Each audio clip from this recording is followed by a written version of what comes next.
සියලු දෙනාටම මෙවර ඕලෙවල් විභාගයේ ඉතිහාසයේ ප්‍රශ්න පත්‍රයට එන්න පුළුවන් අනුමාන ප්‍රශ්න ටිකක් පිළිබඳව තමයි අද වීඩියෝ එකකින් කතා කරන්න බලාපොරොත්තු වෙන්නේ.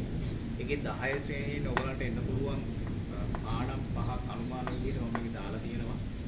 ඒකේ පළවෙනි පාඩම විදිහට ප්‍රාග්-ඓතිහාසික යුගය. මේක අනිවාර්යයෙන්ම බලා ගන්න කියන ඉල්ලීම කරනවා. ඒකේ මුල් ඓතිහාසික යුගය පිළිබඳ ප්‍රශ්නයක් ගොඩාක් දුරට එන්න පුළුවන් ප්‍රාග්-ඓතිහාසික යුගය.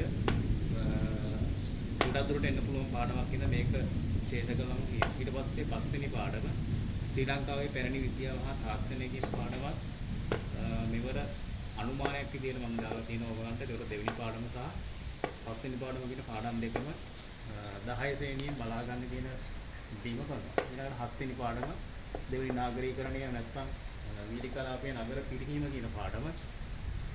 මේක මම අනුමානයක් විදිහට දාලා තියෙන 6 වෙනි පරාක්‍රම බාහුව රජකුමාර පිළිබඳව දෙවෙනි නාගරීකරණය කියන පාඩමත් බලාගන්නේ කියන ඉල්ලීම කරනවා. ඒතොර දෙවෙනි පාඩම, පස්වෙනි පාඩම සහ හත්වෙනි පාඩම. දැන් මේ 10 වෙනි පාඩම් ටිකේ තියෙනවා ඔයගලන්ට පාඩම් 10ක්. ඒ 10න් පහක් තමයි මම අනුමාන විදිහට දාලා තියෙන්නේ.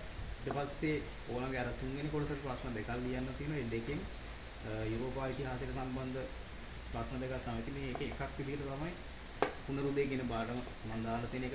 පුනරුදයට බලපෑ හේතු සහ පුනරුදයේ ප්‍රතිඵල කියන එක බලාගන්නේ කියන ඉල්ලීම කරනවා. ඊට පස්සේ 10 පොතේ තියෙන අවසාන පාඩම ශ්‍රී ලංකාව බටහිර ලෝකයේ පෘතුගීසීන් සම්බන්ධ පාඩම. මේකේ පෘතුගීසීන් හා උඩරට රාජ්‍ය අතර පැවති සම්බන්ධතා.